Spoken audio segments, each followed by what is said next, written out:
Hello everyone, నేను మీ మానస. అందరూ ఎలా ఉన్నారు?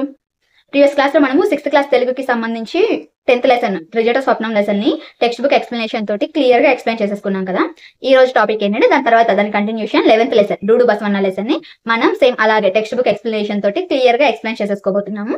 అంతకంటే ముందు ఏంటంటే ఈ వీడియో కనుక ఎవరైనా ఫస్ట్ టైం చూస్తున్నట్లయితే మేము ఆల్రెడీ ప్రీవియస్గా 6th క్లాస్ తెలుగుకి సంబంధించి 10 లెసన్స్ కంప్లీట్గా టెక్స్ట్ బుక్ ఎక్స్ప్లెనేషన్తో క్లియర్గా ఎక్స్ప్లెయిన్ చేసేసుకొని ఉన్నాము. అలాగే రచయితలు వాళ్ళ రచనలు గుర్తుపెట్టుకోవడానికి చిన్న చిన్న కోడ్స్ చిన్న చిన్న స్టోరీస్ చెప్పేసుకొని ఉన్నాము. ఆ వీడియోకి సంబంధించిన లింక్ డిస్క్రిప్షన్లో ఇచ్చేస్తాను, ఒకసారి వెళ్ళి చూసేసేయండి. వీడియో నచ్చితే లైక్ చేయండి, షేర్ చేయండి, ఎలా ఉంది అనేది కామెంట్ చేయండి. ఇలాంటి యూస్ఫుల్ కంటెంట్ వీడియోస్ కోసం మన ఛానల్ని సబ్స్క్రైబ్ చేసుకోండి. మనమైతే ఇంకా లేట్ చేయకుండా మన టాపిక్లోకి వెళ్ళిపోదాం, వచ్చేయండి. ఇంకా మనం మన టాపిక్లోకి వచ్చేసినట్లయితే ఇవాళ మనం డిస్కస్ చేసుకుంటున్న lesson 6th class Telugu 11th lesson Doodu Basavanna. దీని ప్రక్రియ వచ్చేసి జీవిత చిత్రం, ఇతివృత్తం, సంస్కృతి. మన ప్రజెంట్ లెసన్ యొక్క ఉద్దేశం చూసుకున్నట్లయితే గంగిరెద్దుల వారి జీవన విధానాన్ని తెలియజేస్తూ జానపద కళల పట్ల విద్యార్థులకు అవగాహన కలిగించడమే మన పాఠం యొక్క ఉద్దేశం. చూడండి, గంగిరెద్దుల వారి వాళ్ళ యొక్క జీవన విధానం తెలియజేస్తూ జానపద కళల పట్ల విద్యార్థులకు అవగాహన కలిగించడమే మన ప్రజెంట్ పాఠం యొక్క ఉద్దేశం, డూడు బసవన్న పాఠం యొక్క ఉద్దేశం. పేర్లోనే ఉంది చూడండి, డూడు బసవన్న, గంగిరెద్దు ఆటకు సంబంధించి. ఇంక మన రచయిత పరిచయానికి వస్తే మన కవి డూడు బసవన్న రచయిత ఎవరు అంటే రావూరి భరద్వాజ గారు. ఈయనకు సంబంధించి ఇన్ఫర్మేషన్ ని చూసుకుందాం ఇప్పుడు మనం. చూడండి, ఇంకా మనం కవి పరిచయంలోకి వస్తే మన కవి ఎవరు, రచయిత రావూరి భరద్వాజ గారు. డూడు బసవన్న లెసన్ రావూరి భరద్వాజ గారు. ఈయన గుంటూరు జిల్లా తాడికొండలో పుట్టారనమాట. అయితే ఈయన తొలి కథ విమల అనేది ఈయన తొలి కథ, ఆయన రాసిన కథ విమల. అయితే ఆయన రచనల్లోకి వస్తే ఉడతమ్మ ఉపదేశం, కీలుగుర్రం, అపరిచితులు, కథాసాగరం, కరిమింగిన వెలగపండు, జలప్రలయం, పాకుర్రాలు అన్నీ ఈయన రచనలు. అయితే వీటిలో మళ్ళీ చూడండి, ఉడతమ్మ ఉపదేశం, కీలుగుర్రం అనేవి పిల్లల కథలు, అపరిచితులు, కథాసాగరం అనేవి కథా సంపుటాలు, కరిమింగిన వెలగపండు, జలప్రలయం అనేవి నవలలు. ఇప్పుడు వీటికి సంబంధించి మనం ఒక కోడ్ క్రియేట్ చేద్దాం, అలాగే వీటిని ఎలా గుర్తుపెట్టుకుందామో చూద్దాం. చూడండి, యాక్చువల్గా నాకు కోడ్ ఇంతకు ముందు నేను దీనికి పెట్టుకోలేదు, అంటే ఇవి నాకు నార్మల్ గానే గుర్తుండిపోయినాయి, అలానే గుర్తుపెట్టుకున్నాను. కానీ మీకోసం ఏదైనా ఒక కోడ్ క్రియేట్ చేద్దాం అనుకున్నా, ఇప్పుడు చూస్తా ఉంటే ఒక కోడ్ గుర్తొచ్చింది, అదేందో చెప్తా చూడండి. ఒక పెద్ద జలప్రలయం వచ్చి ఉడత, గుర్రం, ఏనుగు ఇవన్నీ జంతువులన్నీ అందులో కొట్టుకొని పోయినాయి, ఒక సాగరంలోకి అన్ని అందులోకి కొట్టుకొని పోయి ఒక అపరిచిత ప్లేస్ లోకి వెళ్ళిపోయి పడిపోయినాయి. అక్కడ వాటికి పెద్ద పెద్ద రాళ్ళు కనిపించినాయి. ఆ టైంలో అవి ఏం చేసినాయి, పాక్కుంటా రాళ్ళు ఎక్కిపోయి బతికేసినాయి అందులో నుంచి కొట్టుకొని పోకుండా. అది చిన్న స్టోరీ లాగా చెప్పాను అనమాట. దాన్ని ఇప్పుడు ఆ రచనల్ని ఇందులోకి సింక్ చేద్దాం. చూడండి, ఫస్ట్ కోడ్ ఇక్కడ రాస్తాను ఏంటనేది. చూడండి, ఇది మన కోడ్. పెద్ద జలప్రలయం వస్తే అప్పుడు ఉడత, గుర్రము, ఏనుగు, కరి అంటే ఏనుగు, ఆ జంతువులన్నీ ఏం చేసినాయి అంటే పెద్ద సాగరంలోకి కొట్టుకొని పోయినాయి. సాగరం అంటే సముద్రంలో కొట్టుకొని పోయినాయి. అయితే సముద్రంలో ఒక అపరిచిత ప్లేస్ లో పడిపోతాయి. అక్కడ వాటికి పెద్ద పెద్ద రాళ్ళు కనిపిస్తాయి. అవి ఏం చేసినాయి, పాక్కుంటే వెళ్ళి ఆ రాళ్ళకి సేవ్ అయిపోతాయి. అది స్టోరీ. ఇప్పుడు అది రచనల్ని ఇందులో సింక్ చేద్దాం. చూడండి, జలప్రలయం ఏడుంది, జలప్రలయం నెంబర్ 1, ఉడతమ్మ ఉపదేశం నెంబర్ 2, గుర్రం, కీలుగుర్రం నెంబర్ 3, కరిమింగిన వెలగపండు నెంబర్ 4, సాగరం, కథాసాగరం నెంబర్ 5, అపరిచిత ప్లేస్ లోకి పోయినాయి కదా, అపరిచితులు నెంబర్ 6. అందులో వాటికి పెద్ద రాళ్ళు కనిపిస్తే పాకుంట రాళ్ళు ఎక్కినాయి కదా, ఆ పాకుంట రాళ్ళు ఎక్కినాయి, పాకుడు రాళ్ళు నెంబర్ 7. చూడండి, ఆయన రచనలన్నీ ఇందులో సింక్ చేసేసాం. ఇప్పుడు వీటిల్లో మళ్ళీ పిల్లల కథలు, కథా సంపుటాలు అట్లా ఉన్నాయి కదా. ఇటు చూడండి, ఉడతమ్మ ఉపదేశం, కీలుగుర్రం, ఈ 2 పిల్లల కథలు, 43 పిల్లల కథలు. ఎట్లా గుర్తుపెట్టుకుంటాం అంటే పిల్లల కథలని చిన్నప్పుడు మనము తెలుగులో చదువుకుంటా ఉన్నాం, ఉడతావు ఊచి ఎక్కడికి వెళ్ళావు వచ్చని, అది పిల్లల రైమ్. ఇంకా కీలుగుర్రం, పిల్లలు ఆడుకుంటే బొమ్మ గుర్రం, కీలుగుర్రం అంటాం. చూడండి, ఈ 2 పిల్లలకి సంబంధించినవి కాబట్టి పిల్లల కథలు ఎన్ని 43 రాశారు. నెక్స్ట్ అపరిచితులు, కథాసాగరం. చూడండి, ఇవి కథా సంపుటాలు, 37 కథా సంపుటాలు. కథా సంపుటాల్లో కథాసాగరంలో కథా సంపుటాల్లో కథ. చూడండి, అపరిచితులు, కథాసాగరం, ఈ 2 కథా సంపుటాలు. ఇంకా మిగిలిన ఇవి 2 నవలలు, కరిమింగిన వెలగపండు, జలప్రలయం, ఇవి 17 నవలలు రాశారు. వీటిల్లో ఈయన రాసిన ఈ 17 నవలల్లో ఈయన పాకుడు రాళ్ళు నవలకి జ్ఞానపీఠ పురస్కారం వస్తుంది. ఈయనకి పాకుడు రాళ్ళు అనే నవలకి ఆయనకి జ్ఞానపీఠ పురస్కారం వస్తుంది. అయితే ఈ జ్ఞానపీఠ పురస్కారం ఇక్కడ వచ్చింది కాబట్టి చెప్తున్నాను, మనకి హైయర్ సెక్షన్లో కూడా ఉంది 7th క్లాస్లో. జ్ఞానపీఠ పురస్కారం మన తెలుగులో 3 మాత్రమే వచ్చింది. మన తెలుగులో జ్ఞానపీఠ పురస్కారం ఓన్లీ ముగ్గురికి మాత్రమే వచ్చింది. అది ఎవరెవరికి అంటే విశ్వనాథ సత్యనారాయణ గారికి, సింగిరెడ్డి నారాయణ రెడ్డి గారికి, ఇప్పుడు మన రావూరి భరద్వాజ గారికి. అయితే విశ్వనాథ సత్యనారాయణ గారికి శ్రీమద్ రామాయణ కల్పవృక్షంకి ఆయనకి జ్ఞానపీఠ పురస్కారం వస్తుంది. ఎప్పుడు 1970లో. ఇంకా సినారే గారికి విశ్వంబరాకి ఈయనకి జ్ఞానపీఠ పురస్కారం వస్తుంది. ఇది ఎప్పుడు అంటే ఈయనకు వచ్చేది 1988లో వస్తుంది ఈయనకి. ఇంకా నెక్స్ట్ మన రావూరి భరద్వాజ గారికి పాకుడు రాళ్ళు నవలకి జ్ఞానపీఠ పురస్కారం వస్తుంది. ఇది ఎప్పుడు అంటే 2012లో. 1970, 1988, 2012 జ్ఞానపీఠ పురస్కారం మన తెలుగులో కేవలం ముగ్గురికి మాత్రమే వచ్చింది. విశ్వనాథ సత్యనారాయణ గారు, సింగిరెడ్డి నారాయణ రెడ్డి గారు, రావూరి భరద్వాజ గారు. ఈయనకి శ్రీమద్ రామాయణ కల్పవృక్షం, సినారే గారు విశ్వంబర, రావూరి భరద్వాజ గారు పాకుడు రాళ్ళు. అది ఇంకా ఈయనకి జ్ఞానపీఠ పురస్కారంతో పాటు ఇంకా కళా ప్రపూర్ణ, కేంద్ర సాహిత్య అకాడమీ పురస్కారం, సోవియట్ భూమి నెహ్రూ పురస్కారం, రాజలక్ష్మి ఫౌండేషన్ అవార్డు, గోపీచంద్ జాతీయ సాహిత్య పురస్కారం, కళారత్న ఇది మన ఏపీ గవర్నమెంట్ ఇచ్చింది ఈయనకి, కళారత్న, కళా ప్రపూర్ణ చూడండి.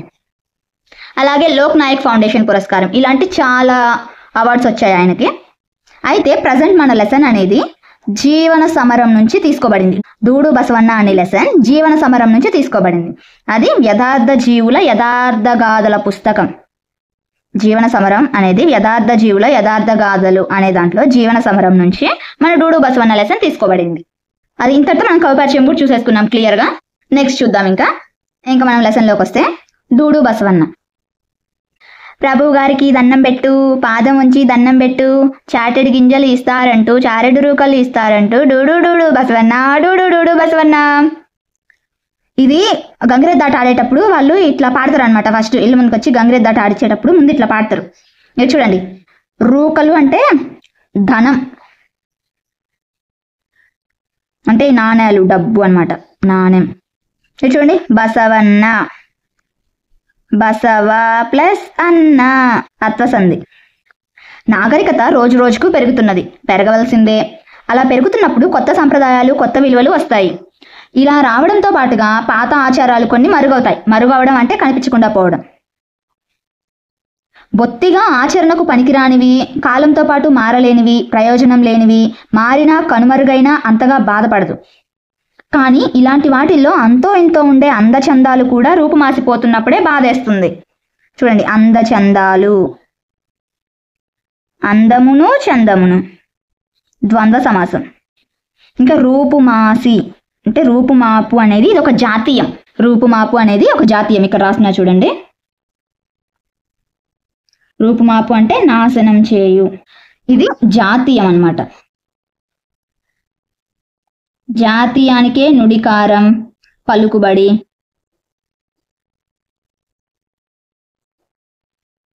ఇలా పేర్లు చూడండి. ఇక్కడ చందము, అందచందాలులో మళ్ళీ చందం ఉంది చూడండి. చందం అంటే ఇక్కడ రాస్తున్నా విధము, చందం అంటే విధము అని. అలా క్రమంగా కనుదాటిపోతున్న వాటిలో గంగిరెద్దు ఒకటి. గంగిరెద్దాట చాలా ప్రాచీనమైందని చెప్పుకోవచ్చు. పరమేశ్వరుడు అంతటి వాడు తన నంది చేత ఈ ఆట ఆడించాడు.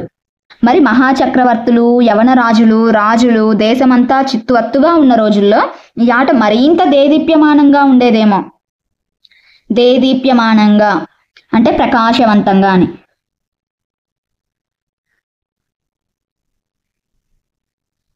ఎందుకనంటే అప్పట్లో వెలువడిన పుస్తకాలు చూస్తూ ఉంటే వాటిల్లోని రాకుమారులు, రాజకుమార్తెలు ఈ గంగిరెద్దాటలు చూసి ఆనందించిన ఘట్టాలు కనిపిస్తాయి. ప్రారంభంలో ఇదొక వినోద క్రీడగా మొదలైన రాను రాను గంగిరెద్దును ఆడించిన ఒక వృత్తిగా మార్పు చెందింది. ఇప్పుడు ఆ వృత్తికి తిలోదకాలు ఇవ్వవలసి వచ్చిందంటున్నాడు బసవయ్య. తిలోదకాలు ఇవ్వడం ఇది కూడా ఒక జాతీయమే. తిలోదకాలు ఇవ్వడం అర్థం ఏంటి అంటే వదిలివేయడం, సంబంధం లేదా బంధం తెంచుకోవడం అని. బసవయ్య, బసవ ప్లస్ అయ్య, అత్వసంధి. బసవయ్య అంటే అర్థాలు కూడా ఉన్నాయి. ఎద్దు, వృషభం. వృషభం, ఎద్దు అనేది బసవయ్యకి పర్యాయ పదాలు. బసవయ్య అనేది బసవ ప్లస్ అయ్య, అత్వసంధి. చూడండి, బసవయ్యది చాలా పెద్ద కుటుంబం. ఇక్కడ బసవయ్య ఇది క్యారెక్టర్ నేమ్. ఇందులో మన క్యారెక్టర్ నేమ్ బసవయ్య. ఆయనది చాలా పెద్ద కుటుంబం. 6 అన్నదమ్ముల్లోనూ ఇతనే పెద్దవాడు. తండ్రి వెంట ఊరూరా తిరగడం, తండ్రిని గమనిస్తూ ఉండడం, ఆయన మాటల్ని పద్ధతుల్ని అనుకరిస్తూ ఉండడంతో చిన్నతనం నుండి ఈ ఆటలోని మెలకువలన్నీ అవగతమయ్యాయి. తండ్రి బసవాని కేక వేసి ఎద్దు చేత ఒక్కో మోలీ చేయిస్తున్నప్పుడు బసవయ్య ఆ మోలీకి అనుగుణంగా రాండోలు వాయించేవాడు. ఇక్కడ చూడండి, మోలీ. మోలీ అంటే రీతి, తరగతి అంటే ఆ విధంగా అని. దాన్ని వాయించడం కష్టమండి దొరగారు. మామూలు డోలు వాయించడం అంటే ఒక చేతితో డోలు కర్రను పట్టుకొని మరో చేతి వేలతో వాయించాలి. రాండోల్ని వాయించడానికి 2 చేతులతోనూ 2 కర్రల్ని పట్టుకోవాలి. ఒక పుడకతో డోలు చర్మాన్ని రాపాడుతూ మరో కర్రతో రెండో వైపున వరుసలు వాయించాలి. చూడండి, పుడక అంటే పుల్ల.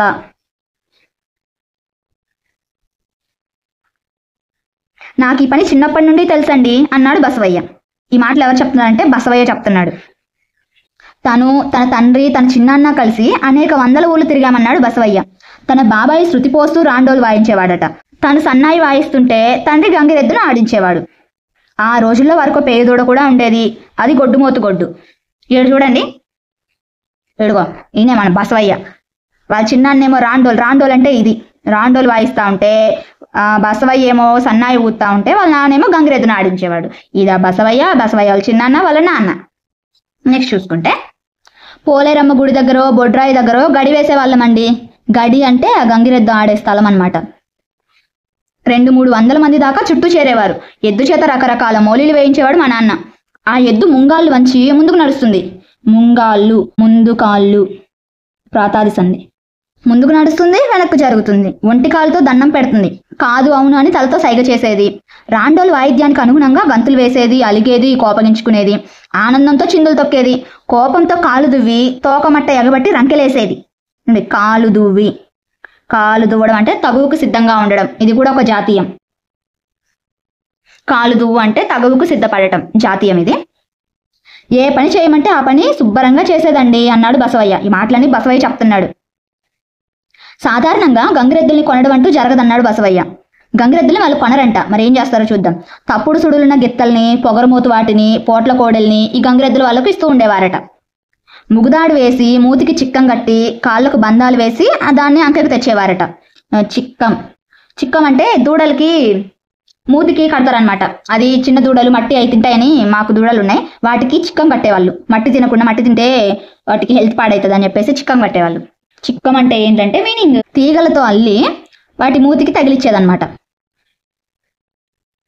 చిక్కం కట్టి కాళ్ళకు బంధాలు వేసి దాన్ని అంకెకి తెచ్చుకునేవారు. అంకెకి తెచ్చుకోవడం అంటే లొంగ తీసుకోవడం, దారికి తెచ్చుకోవడం. ఇట్లా ఒక్కో గిత్త 3-4 మాసాల కల్లా విద్యలన్నీ నేర్చుకుంటే మరొక దానికి నేర్పడానికి 7-8 మాసాలు పట్టేది. మాసం అంటే నెల.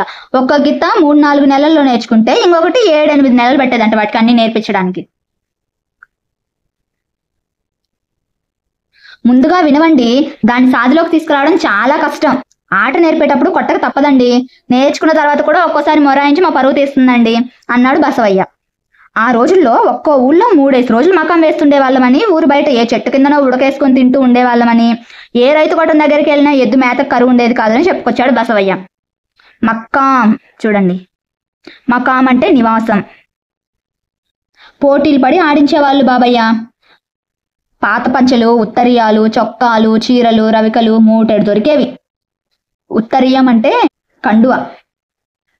గంగిరెద్దుకు, ఆవుకి మేత, దాన ఊళ్ళో వాళ్ళు పోటీల మీద పంపించేవాళ్ళు. క్రమంగా చూస్తూ ఉండగానే ఆ కాలం కళ్ళ ముందే దాటిపోయిందండి. బస్తీల ముఖం చూసి ఎన్నేళ్ళు అయిందో. మరి మారుమూల పల్లెటూళ్ళని పట్టుకొని వేలాడుతున్నాం. పట్టుకొని వేలాడటం ఇది ఒక జాతీయం, అంటే వదిలిపెట్టకుండా ఉండడం. ఇది వరకు చాటలతో గింజలు పెట్టేవాళ్ళు, ఇప్పుడైతే గుప్పెలలో వేస్తున్నారు, లేదా 5 పైసలో 10 పైసలో పడేస్తున్నారు. నా తమ్ముళ్ళందరూ కూలి పనో నాలి పనో చేసుకుంటున్నారు. ఇదిగో నేను, మా లింగమయ్య మాత్రం ఇంకా బసవదేవుల్ని నమ్ముకొని బతుకొస్తున్నాం. అసలు మా దేవురో పొట్ట చేత పట్టుకొని ఊరూరా తిరిగేవాడికి ఒక ఊరంటూ ఉంటే గడుస్తుందా బాబు? ఏ ఊరు పచ్చగా ఉంటే అదే నా ఊరు, ఎక్కడ ధర్మప్రభువులు ఉంటే అదే నా ఊరు అన్నాడు బసవయ్య. బసవయ్యకు 5 పిల్లలు. పెద్దవాడు తన 2వ తమ్ముడి దగ్గర ఉంటున్నాడట. మిగిలిన 4 తనతో పాటే ఊరూరా తిరుగుతుంటారట. ఈ విద్య నాతోనే ఆఖరు సార్ అన్నాడు బసవయ్య, గంగిరెద్దు గంగడోలును ఆప్యాయంగా నిమురుతూ. అలా అంటున్నప్పుడు అతని కళ్ళు నీటితో నిండిపోయాయి. గంగడోలు అంటే ఇప్పుడు ఎద్దు మెడ దగ్గర మెత్తగా ఉంటుంది కదా, ఇక్కడ మెడ దగ్గర మెత్తగా తగులుతూ ఉంటుంది కదా, అదే గంగడోలు. ఆవు లేదా ఎద్దు మెడ దగ్గర మెత్తటి ప్రదేశం. ఇంతటితో మనకి లెసన్ అయిపోయింది. లెసన్ లో ఉన్న గ్రామర్ మొత్తం చూసేసుకున్నాం. ఇంకా గ్రామర్ పార్ట్లోకి వెళ్దాం, టెక్స్చువల్ గ్రామర్లోకి. అవగాహన, ప్రతిస్పందన. కింది గద్యాన్ని చదవండి, ప్రశ్నలకు జవాబులు రాయండి. ఓకే. సమాజ వినోదం కోసం ఏర్పడినవే జానపద కళారూపాలు. ఓకే, జానపద కళారూపాల గురించి. ఇవి ఎందుకు ఏర్పడ్డాయి? సమాజ వినోదం కోసం ఏర్పడ్డాయి. ఓకే. ఇవి కొండ గ్రామాల్లో పుట్టి క్రమక్రమంగా ద్రావిడ దేశాలన్నింటా విస్తరించాయి. వీటిలో ప్రత్యేకమైనది కురవంజి. ఆటవికుల నుండి పుట్టిన ఈ ప్రాచీన జానపద కళారూపమే కురవంజి. ఆటవికులు అంటే అడవులలో నివసించే వాళ్ళ నుంచి పుట్టింది ఈ జానపద కళారూపం కురవంజి. కురవలు అనేవారు ఏదో వినోదం కోసం ప్రారంభించిన క్రమంగా అదే జీవనోపాధి అయిందనమాట వాళ్ళకి. కురవలు ఈ కురవంజి అనే జానపద కళారూపాన్ని ప్రారంభించారనమాట. అయితే వీరు పుణ్యక్షేత్రాల దగ్గర వాటి స్థల పురాణాలు, పవిత్ర కథలు, గాథలు ఆసువుగా చెప్పి యాత్రికులను మంత్రముగ్ధుల్ని చేసేవాళ్ళు. యాత్రికులు వారి ప్రదర్శనకు మెచ్చి బహుమతులు ఇచ్చేవారు. కురవంజి కాలానుగుణంగా అనేక రూపాంతరాలు చెందింది. ఏకపాత్రగా మారి ఎరుక సానులు చెప్పే సోదెగా నేడు మిగిలిపోయింది. వారు చెప్పే సోద విధానం అద్భుతంగా ఆశ్చర్యంగా ఉంటుంది. ఇక్కడ చూడండి, ఇది మనకి కురవంజి గురించి ఇచ్చింది. ఇక్కడ చూడండి, కురవంజి. ఓకే, ఎవరు? కురవలు. ప్రజెంట్ అది ఎలా మారిపోయింది? ఎరుకగా. ఎరుక అనేది సోది, అదేంటి? ఏకపాత్ర.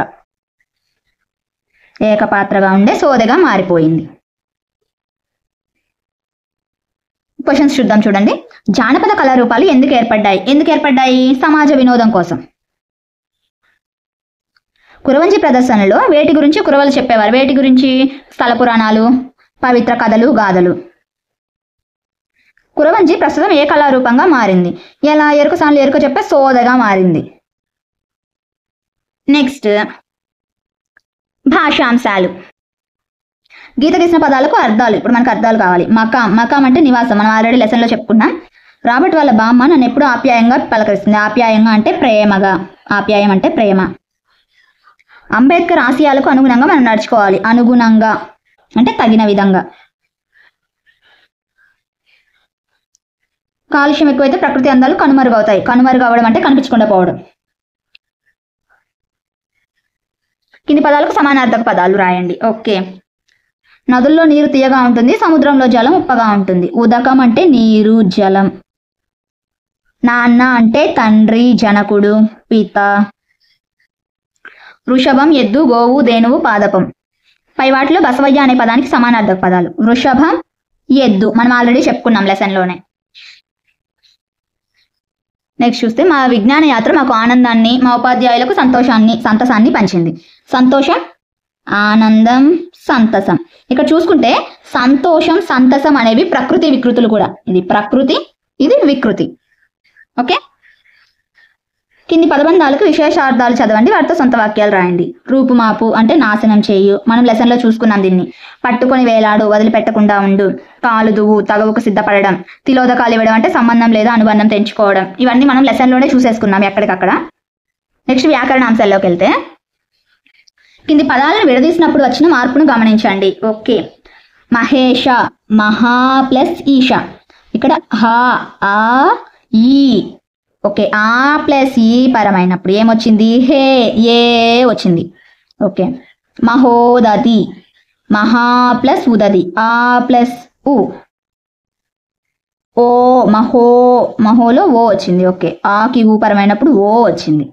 ఇక్కడ రాజర్షి, రాజా ప్లస్ ఋషి. రాజా అంటే ఇక్కడ ఆకి రూపరమైనప్పుడు రాజర్, అర్.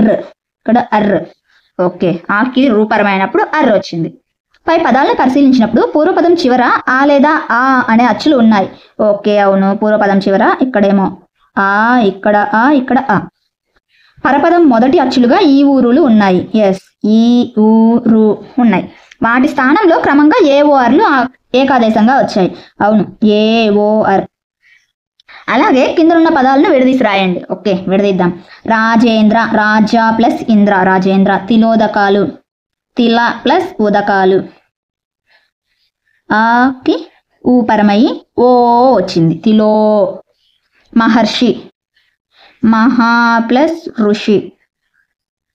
ఇప్పుడు ఆకి రూపరమయ్యి మహర్ర అర్ర వచ్చింది. ఓకే, సేమ్ పైన లాగే కింద కూడా వచ్చినాయి. అయితే పరిశీలిస్తున్నామండి. ఆ లేదా ఆకి అంటే అకారానికి ఈ ఊరులు పరమైనప్పుడు ఏమేమి వచ్చినాయి?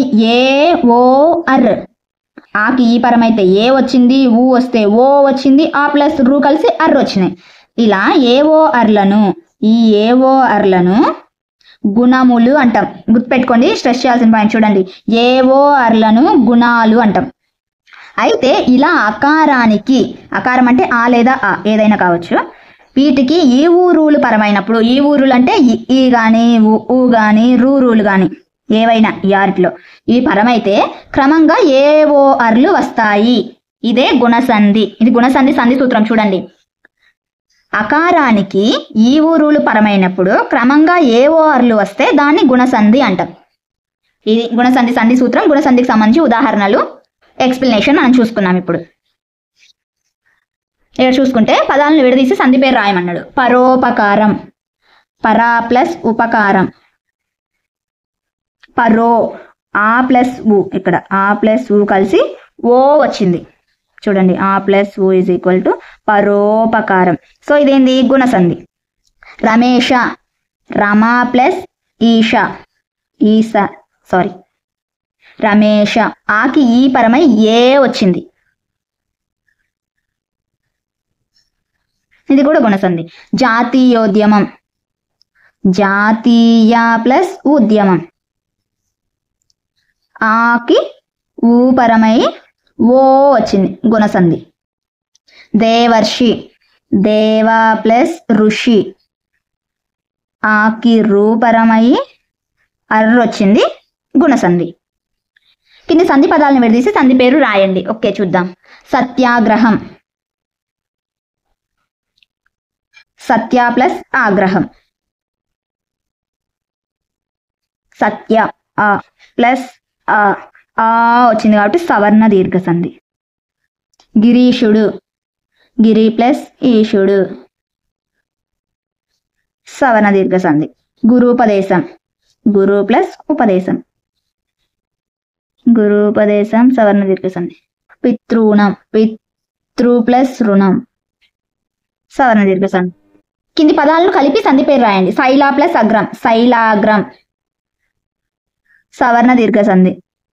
ముని ప్లస్ ఇంద్రుడు, మునీంద్రుడు,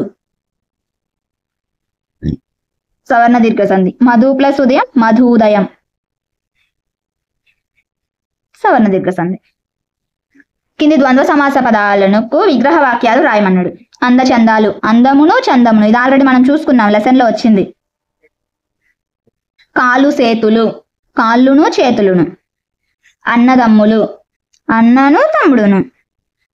ఇక్కడ రెండైన చేతులు, ఇవి చూడండి. ఇవి చూడండి, కింది విగ్రహ వాక్యాలను ద్విగు సమాస పదాలుగా మార్చి రాయండి. ద్విగు సమాసం, ఇందాక మనం రాసింది ద్వంద్వ సమాసం, ఇది ద్విగు సమాసం. నెంబర్ వస్తే ద్విగు సమాసం అని చెప్పుకున్నాం కదా ఆల్రెడీ ప్రీవియస్ గా. వీటన్నిటి గురించి మనం డిస్కస్ చేసుకున్నాం. ద్వంద్వ సమాసం గురించి, ద్విగు సమాసం గురించి. రెండైన చేతులు అంటే రెండు చేతులు. మూడైన మాసాలు అంటే 3 మాసాలు. 5గురైన పిల్లలు అంటే 5గురు పిల్లలు. ఈ క్రింది వాక్యాలను పరిశీలించండి. మీరు లోపలికి రావచ్చు, నువ్వు ఇంటికి వెళ్ళొచ్చు, మీరు సెలవు తీసుకోవచ్చు, వచ్చు. ఇలా ఒక పని చేయడానికి అనుమతి ఇచ్చే అర్థాన్ని సూచించే వాక్యాలని అనుమత్యర్థక వాక్యాలు అంటాం. ప్రీవియస్ క్లాస్ లో మనము క్వశ్చన్, ప్రశ్నార్థక వాక్యాలు, ఆశ్చర్యార్థక వాక్యాల గురించి చూసినాం. ఇప్పుడు మనం అనుమత్యర్థక వాక్యం గురించి చూస్తున్నాం. ఓకే, అనుమతినిచ్చేవి. ఉదాహరణకు మీరు పరీక్ష రాయవచ్చు. ఓకే, ఇలాంటివి వాళ్ళకి మనం అనుమతి ఇస్తున్నట్టు ఉండే వాక్యాలు అనుమత్యర్థక వాక్యాలు. ఇక్కడ చూడండి, నీకు శుభం కలుగుగాక, నిండు నూరేళ్లు వర్ధిల్లు, నీకు మంచి బుద్ధి కలుగుగాక. ఈ విధంగా ఆశీస్సులు తెలియజేసే వాక్యాలను ఆశీర్వాదక వాక్యాలు అంటాం. యాంటోనీ, నీకు దైవానుగ్రహం కలుగుగాక, ఇలాంటి వాక్యాలు అంటాం. యాక్చువల్గా ఇక్కడ చూడండి, ఆశ్చర్యార్థక వాక్యంలో మనం యూజ్ చేసే గుర్తు కనిపిస్తుంది, కానీ ఆ గుర్తుందని చెప్పేసి అది ఆశ్చర్యార్థక వాక్యం అయిపోదు. అందులో మనం అర్థం చూడాలి. నీకు శుభం కలుగుగాక, అది ఆశ్చర్యం కలిగించేలాగేం లేదు, అంటే వాళ్ళని మనం బ్లెస్ చేస్తున్నట్టు, దీవిస్తున్నట్టుంది. కాబట్టి ఇలా ఆశీర్వదించే వాక్యాలు ఉంటే అవి ఆశీర్వాదక వాక్యాలు. ఆశ్చర్యార్థక గుర్తున్నంత మాత్రాన అది ఆశ్చర్యార్థక వాక్యం అయిపోదు. గుర్తుపెట్టుకోండి. నెక్స్ట్ చూసుకుంటే ఈ వాక్యాలు ఏ రకం వాక్యాలో చూడాలి. నాయన వర్ధిల్లు, ఆశీర్వాదం. సరోజ సద్విద్యా ప్రాప్తిరస్తు, ఆశీర్వాదం. నీకెల్లప్పుడు శుభం కలుగుగాక, ఇవి ఆశీర్వాదం ఈ 3.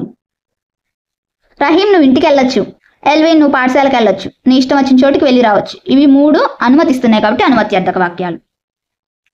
జతపరచండి. నువ్వు పద్యం చదివావా?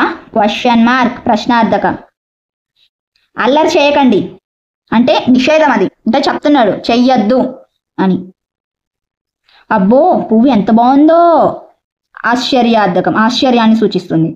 సుభాష్ నీకు శ్రేయస్సు కలుగుగాక, అయినా ఇక్కడ ఆశ్చర్యార్థకం సింబల్ ఉంది కదా అని ఇది ఆశ్చర్యార్థకం అయిపోదు, ఇది ఆశీర్వదిస్తున్నారు కాబట్టి ఆశీర్వాదకం.